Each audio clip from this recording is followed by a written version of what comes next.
Terima kasih Anda masih di Rosi Tebar Pesona demi Nyapres. Tema Rosi malam hari ini. Bapak-bapak sekalian, betul tidak mudah untuk mencapreskan, yaitu harus partai pemenang pemilu legislatif 20%. Tepuk tangan untuk PD Perjuangan, satu-satunya partai yang bisa mencalonkan capres dan cawapresnya sendiri. Tapi pertanyaan saya ke Bung Saidiman, ini tiket super premium yang bisa melenggang tanpa beban, tanpa perhitungan, atau justru sebenarnya yang sudah punya tiket premium saja harus tetap cari teman? Saya kira kurang realistis kalau maju sendiri ya. Meskipun bisa ya? Meskipun bisa, tapi itu kesan politiknya itu arogan. Seolah-olah bisa menghadapi semuanya. Saya kira itu tidak baik untuk partai. Dan kalau kita melihat sekarang PDIP mereka punya beberapa nama sebetulnya yang cukup populer ya. Ada Puan, ada Ganjar, ada Tri Risma hari ini juga lumayan. Ahok juga dibicarakan oleh publik dan seterusnya. Jadi mereka punya banyak pilihan sebetulnya. Tapi pada akhirnya menurut saya PDIP menurut saya itu akan memilih yang bisa memenangkan dia. Dia tidak akan memilih, misalnya ya kalau orang bicara tentang. Tapi itu kan nggak hanya PDIP, semua partai pasti akan memilih yang bisa memenangkan tentu partainya. saja. Ya, misalnya ada isu mengenai koalisi dengan Gerindra misalnya. Menurut saya ini isu yang kurang realistis.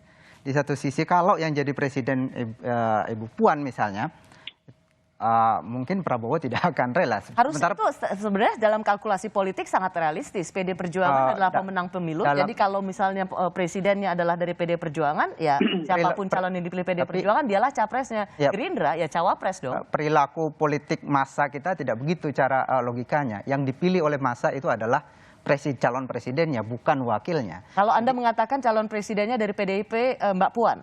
Kalau itu skenarionya semacam itu menurutku kurang realistis karena jadi pada Mbak Puan dan Pak Prabowo itu tidak realistis. Ya, karena pada akhirnya publik akan melihat calon presidennya bukan wakilnya. Kenapa? Apa Anda melihat bahwa karena presidennya perempuan, capresnya perempuan dan kita nggak siap dengan soal popularitas saat ini ya. Kalau kita melihat popularitas saat ini Mbak Puan dibanding dengan Prabowo misalnya masih cukup jauh. Jadi yang realistis adalah memunculkan calon yang lebih populer sebagai presiden dan pendukungnya adalah cawapres. Yaitu menurut Anda? Tapi kalau dibalik misalnya Pak Prabowo yang jadi presiden dan Puan menjadi wakil presiden itu juga tidak realistis. PDIP adalah partai pemenang pemilu. Bagaimana mungkin ia tidak mengambil tiket sebagai orang yang sebagai yang partai? Menurut Anda adalah? Menurut saya yang realistis adalah mengajukan calon yang sekarang ini populer, yaitu Pak Ganjar Pranowo. Kalau itu tidak dilakukan oleh PDIP, ada dua kemungkinan. Pak Ganjar Pranowo tidak maju sebagai capres, tapi saya kira tidak maju sebagai capres dalam posisinya yang paling populer sekarang, itu juga bermasalah buat saya. Yang paling mungkin adalah kalau Ganjar tidak dicalonkan oleh PDIP, dia akan maju dari partai lain. Karena itu yang tadi saya bilang akan diambil oleh partai, diculik oleh partai lain. Ya, itu yang pertanyaan saya, Bung Arya Bima. Selama ini kayaknya ditekan nih PDI Perjuangan harus ya nyalonin calon yang populer. Gini Ros, keputusan Kongres telah menyerahkan mandat itu ke Ibu Megawati. Mohon maaf nih, Ibu Megawati ini memang agak beda dengan ketua-ketua partai lain. Ya, satu, dia putra Pak Soekarno, 45 sampai 65. Dia paham betul dinamika konsolidasi kekuasaan, konsolidasi ideologi, konsolidasi wilayah dan ekonomi. Masuk di era Orde Baru. Melihat agresifnya rejim Orde Baru yang semacam itu. Kemudian masuk di era reformasi Pak Habibie. Masuk era Gus Dur, era Pak SBY, Bu Mega jadi presiden. Dan mengusung juga calon presiden Jokowi jadi presiden. Jadi berbicara 270 juta rakyat Indonesia dengan dinamika ideologi, dinamika politik, dinamika ekonomi, geopolitik global, nasional, regional. Saya sangat yakin kalau orang Jawa itu wening ya, menep ya. Untuk menentukan seorang calon presiden Indonesia.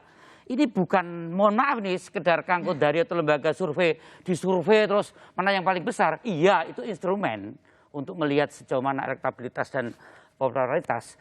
Tetapi ini persoalan 270 juta rakyat Indonesia. Dan punya partai politik. Anda ingin mengatakan Presiden Ibu Megawati, Presiden atau Ketua Umum PD Perjuangan yang pernah menjadi presiden juga, itu nggak bisa ditekan-tekan gitu ya? Bahwa ada instrumen-instrumen survei, saya kira Ibu juga orang yang cukup rasional untuk melihat berbagai macam instrumen demokrasi yang ada.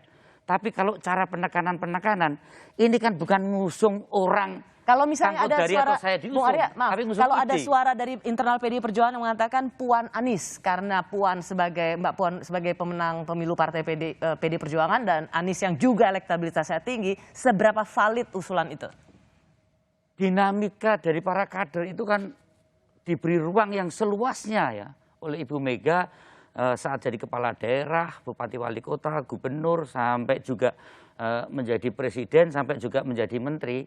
PDI Perjuangan dengan kepemimpinan Ibu Mega dengan sistem kepartian yang mengikuti berbagai proses kaderisasi, proses pembekalan, juga orang yang diberi tugas itu sesuai dengan kompetensi yang ada. Saya sangat yakin bahwa dinamika-dinamika yang sekarang ini muncul di lembaga survei itu bagian dari instrumen-instrumen yang partai bukan kemudian antipati terhadap Kalau jadi pertanyaan saya, persepsi Mbak masyarakat. Puan dan Mas Anies mungkin nggak? Atau itu jauh panggang dari api? Ini itu kan bicara orang.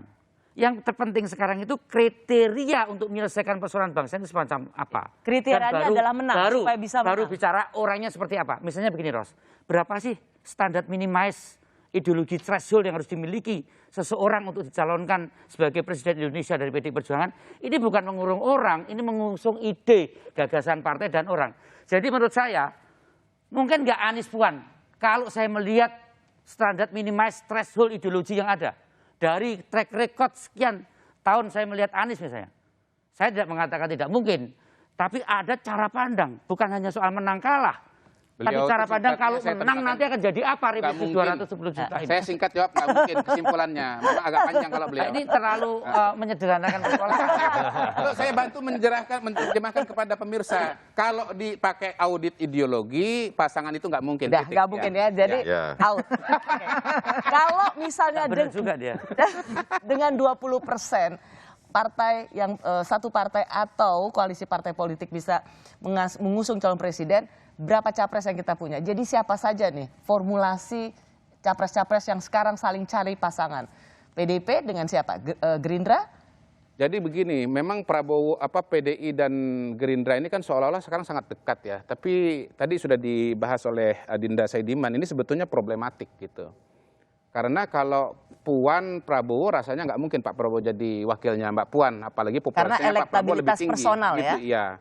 Tapi kalau Prabowo Puan ada dilema yang lain. Nanti yang menang pemilu presiden, menang pemilu legislatif itu kemungkinan adalah Gerindra begitu. Jadi pada hari ini menurut saya pembahasan kita yang udah berjalan sekian lama Ganjar Puan itu bisa jadi jangan-jangan nggak ada yang jadi dua-duanya gitu. Karena si malakama Ganjar dengan Puan, ya paling tidak yang kita baca di media udah terlanjur tempur dengan sangat kuat. Sehingga kemudian ada banteng, celeng, mana yang celeng, mana yang banteng, ini juga kemudian perdebatan. Anda tadi mengatakan justru kalau Mas Ganjar dan Mbak Puan kecewa. Mau mencalonkan Mbak Puan, nanti menang apa enggak, kan begitu. Jadi ini semua menurut saya dilematis. Jangan-jangan nanti muncul calon ketiga, bukan Ganjar, bukan Puan.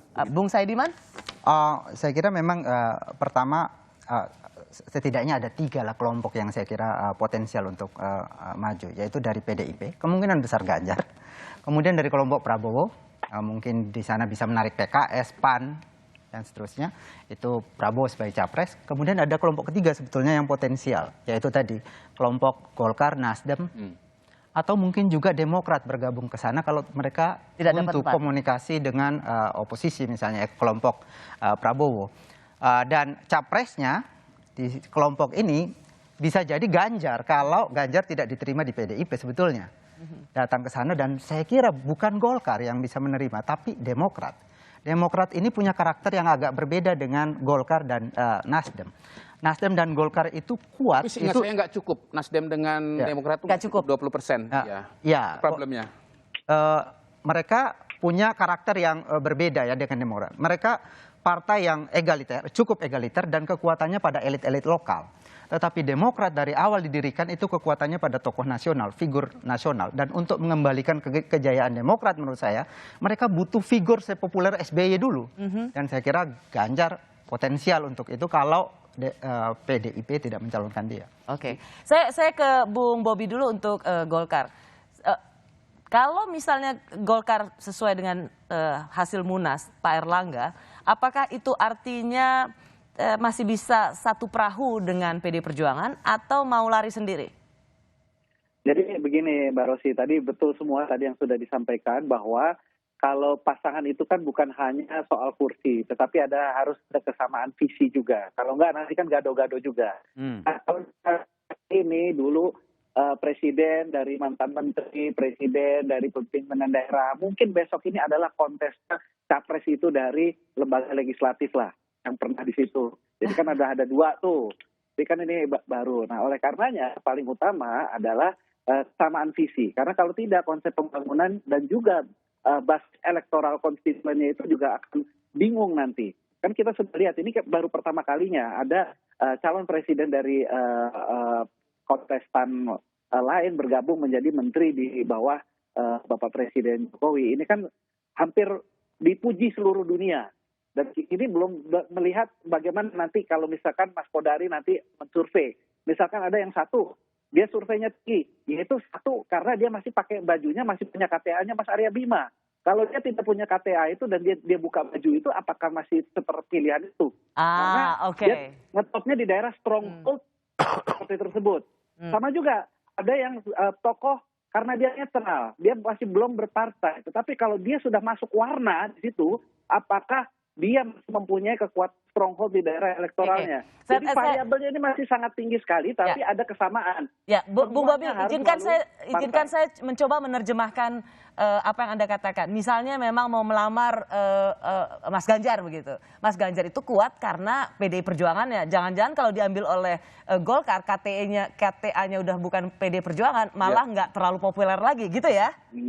Ya, intinya, atau yang tidak itulah, partai politik, kalau dikasih jaket politik, belum tentu dikasih jaket partai politik, belum tentu juga semoncer itu. Ya? Kata Mas Ferry tadi, setiap periode ada masanya, dan mungkin besok masanya sudah berbeda. Kalau lamarannya sekarang itu mantunya masih 3 tahun lagi. Cateringnya semua udah naik semua. Sekarang saya mau masuk. Kita sudah bisa bicara soal capres. PD Perjuangan, bagaimanapun juga 3 partai papan atas itu adalah PD Perjuangan, Golkar, dan Gerindra. Betul. Jadi simpulnya ada di 3 mereka untuk mengajak koalisi perkawanan di perkawinan politik 2024. Pertanyaan saya, kita masih punya waktu nggak untuk bagian ini? Oh, masih ada 3 menit lagi. Pertanyaan saya adalah seberapa menariknya mengambil cawapres atau mengusung capres-capres non-politik. Kita punya nama seperti Pak Erick Thohir, kita punya nama seperti Pak Anies Baswedan yang juga nggak punya partai politik, kita punya nama Ridwan Kamil, bahkan kita punya nama yang kemudian diusung yaitu Panglima TNI yang baru diangkat, yaitu Andika Perkasa. Menurut Anda, apakah nama-nama ini akan menjadi calon-calon petarung yang diperhitungkan? Bung Ediman. Saya kira memang di dalam politik kita kadang-kadang orang melupakan satu ceruk yang sangat besar, yaitu ceruk teknokratis ya, yang mengusung aspek kinerja itu untuk menarik pemilih. Saya kira pemilih kita lebih fokus ke sana, tapi ini jarang dibahas oleh orang. Nah, menurut saya calon-calon yang ada sekarang itu di luar dari ceruk itu sebetulnya. Mereka lebih banyak bicara soal katakanlah politik aliran, dia di kanan, di kiri atau di tengah dan seterusnya. Ini mewakili aspek-aspek demografis itu. Nah, menurut saya calon... Sorry, ya kenapa Bung Bobi? Ada satu nih calon teknokrat. Siapa? Hah? Iya, betul. Tadi katanya belum ada calon teknokratnya, udah ada. Jadi partai. Menurut saya posisi wakil presiden dengan nama-nama calon presiden sekarang yang lebih pada politik aliran itu mestinya diwakili oleh kubu teknokratis itu. Kubu-kubu yang atau tokoh-tokoh yang selama ini populer karena kinerja dan punya visi yang jelas mengenai kebijakan publik. Oke, kenapa Anda menyebut nama Panglima TNI yang baru saja dilantik? Ya karena memang ya seperti saya bilang tadi, kalau kita bicara calon presiden maka dia perlu panggung gitu ya. Dan salah satu panggung yang besar megah itu adalah Panglima TNI, dan kita sudah punya presiden sebelumnya bagaimana misalnya Pak Gatot juga berusaha tampil sebagai calon presiden walaupun pada tahun 2019 gagal ya. Artinya begini, surveinya itu terlalu kecil sehingga kemudian tidak ada partai politik yang mau melirik ya, karena sudah menghitung bahwa kalau ya mendukung dia nanti akan kalah begitu. Jadi ya paling tidak media juga banyak memberitakan Pak Andika, walaupun Pak Andika punya kendala misalnya masa jabatan yang hanya relatif pendek 1 tahun. misalnya begitu. Karena itu memang Pak Andika itu sebetulnya kalau kita bicara calon pada hari ini sebetulnya agak sulit untuk punya ruang berkembang ya begitu. Dan karena itulah buat saya ya tetap bicara kepala daerah dan menteri. Bahkan sebetulnya setelah eranya Pak SBY sudah terjadi pergeseran paradigma bahwa calon presiden itu adalah gubernur dan gubernur itu pun cuma 4 saja. DKI, Jawa Barat, Jawa Tengah, Jawa Timur begitu. Saya kira pola ini belum berubah gitu ya, belum berubah kecuali tadi memang menteri yang notabene sudah pernah calon presiden sebelumnya seperti Pak Prabowo begitu. Belum ada yang terang-terangan menyatakan diri siap maju pencapresan, tapi sudah bermunculan dukungan dari para relawan. Kami kembali sesaat lagi.